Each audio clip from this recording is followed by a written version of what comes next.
Bonjour les amis, bienvenue dans cette vidéo sur de la prospection. Alors qu'est-ce que je suis venu faire aujourd'hui? J'ai mon petit coupe-coupe à l'ancienne pour préparer mes supports de prospection.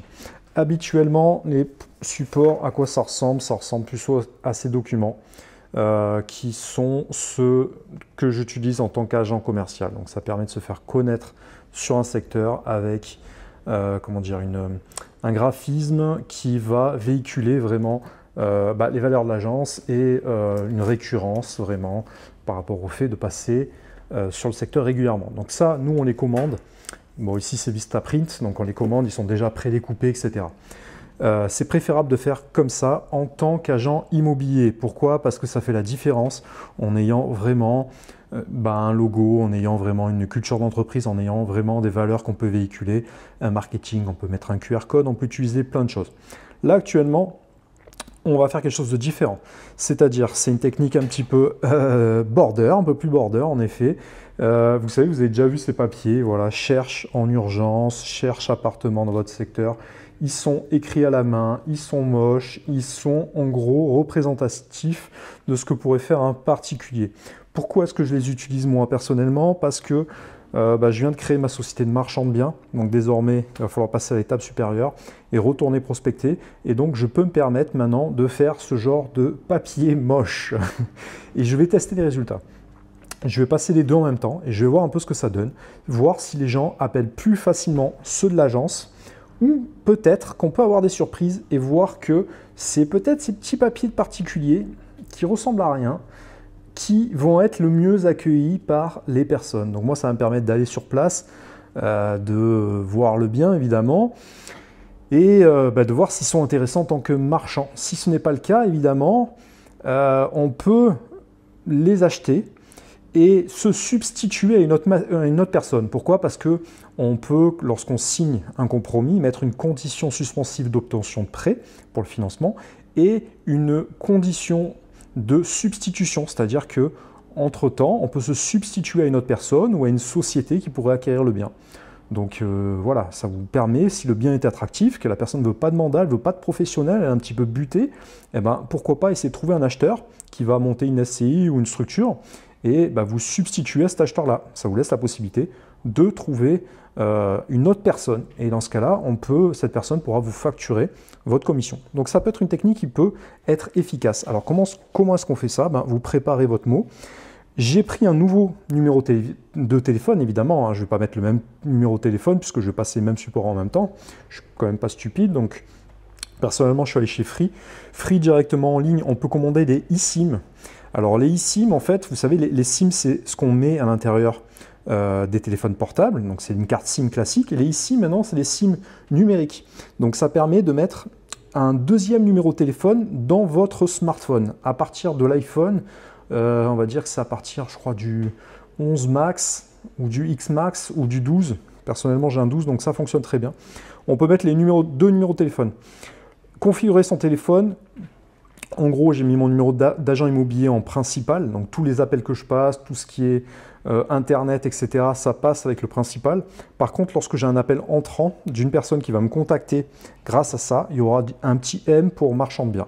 Voilà, c'est la petite différence. On peut appeler évidemment avec les deux numéros, les deux sont synchronisés. Donc ma puce principale d'agent immobilier est dans mon iPhone et j'ai également une eSIM avec un autre numéro de téléphone à l'intérieur. Comme ça, j'ai bien dissocié les deux, ça va me permettre de tester. Ensuite, je suis allé tout simplement écrire un message. Donc, vous voyez, urgent, recherche appartement, financement validé ou paiement comptant, récompense attractive, si contact, j'étudie toute proposition merci avec mon numéro de téléphone. Donc, j'ai imprimé ça, ça me génère une page. Pas besoin, voilà, vous pouvez faire ça directement avec votre imprimante. Vous les imprimez, vous pouvez en imprimer 300. C'est en noir et blanc, ça ne consomme pas énormément. Ensuite, vous achetez un petit coupe-coupe comme ça. Ça ne coûte pas très cher. Vous mettez la feuille. Donc pour ma part, tac, je la calibre directement à gauche. Voilà, il y a ça qui dépasse. Tac, hop.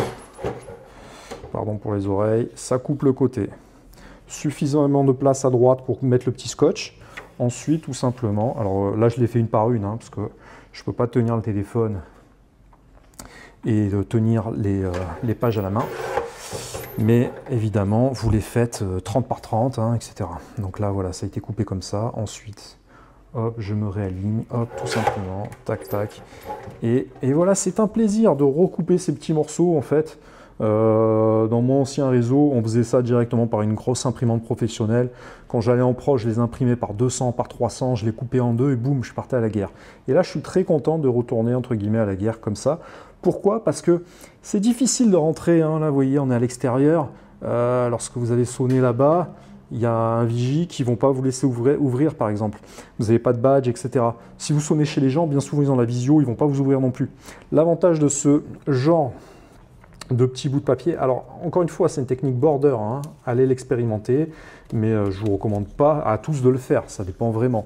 Surtout que si vous êtes agent commercial, dans le cas où vous êtes professionnel de l'immobilier, normalement, il faut mettre le RSAC, c'est-à-dire mettre sur le bout de papier que vous êtes professionnel.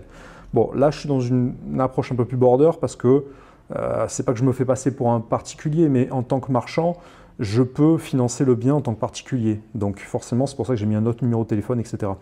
Si vous êtes investisseur, cette méthode fonctionne très bien. Si vous êtes marchand, ça peut fonctionner aussi.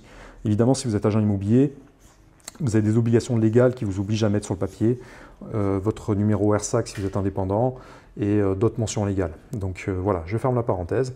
Mais voilà, évidemment, ce petit bout de papier, ça va être plus simple à prospecter. Pourquoi? Parce que lorsqu'on est sur le terrain, tac, tac, on va marcher là, on va marcher là, on va marcher là. Et bien ça, avec ton petit bout de scotch, tu vas prendre 2-3 rouleaux de scotch dans ta poche, hop, et tu le scotches directement en bas de l'immeuble. Voilà, tout simplement. Tu n'as pas à t'embêter, à sonner, à attendre qu'on t'ouvre. Lorsqu'on ne t'ouvre pas, tu perds en motivation, etc. Tandis que là, hop, tu scotches, hop, tu avances, tu scotches, tu fais ton sport, ton petit sport au quotidien, tu vois. Tac, tac, tac, tac, tac, ça va vite. Donc ce qu'il faut faire, c'est que si vous le pouvez, évidemment, expérimentez cette technique. Un sac à dos avec vous. Dans ce sac à dos, vous avez vos vrais flyers, hein, ceux qui sont beaux, ceux qui sont bien travaillés, ceux qui montrent que vous êtes un véritable professionnel, que vous ne faites pas des trucs un peu border comme ça. Ça, c'est un peu pour les blaireaux, hein, entre guillemets, ou des gens qui sont border. Donc non, vous passez vos jolis flyers que vous avez travaillés, mais en même temps, si vous avez un objectif d'investisseur, etc., eh ben, croyez-moi, ce genre de petits trucs qui ressemblent à rien, peuvent aussi vous amener des résultats. Voilà. Et évidemment, quand les gens vont m'appeler, eh ben, je peux rabattre en disant, voilà, je connais quelqu'un qui a une agence immobilière, etc. Pour moi, ce n'est pas intéressant par rapport au prix. Vous n'êtes pas prêt à saisir ce prix-là, eh ben, je vous renvoie. Voilà, n'oubliez pas que si j'ai mis récompense attractive 6 contacts, c'est pas pour rien. C'est que toutes les agences, elles rémunèrent les apporteurs d'affaires. Donc, si vous donnez, si ce n'est pas pour vous, vous pouvez le donner à une autre personne et prendre un petit billet au passage, évidemment. Parce que, vous l'avez compris, le nerf de la guerre, c'est vraiment l'acquisition client et c'est donc la prospection et c'est donc de trouver de nouveaux contacts. Donc, je voulais vous partager vraiment la stratégie.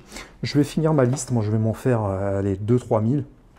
Et après, c'est parti, je pars à la guerre pour aller chercher du contact. Et je suis très content d'avoir trouvé cette petite stratégie. Je vais l'expérimenter, je vous invite à l'expérimenter aussi. Vous allez voir, ça peut amener, vous serez surpris des résultats. À bientôt.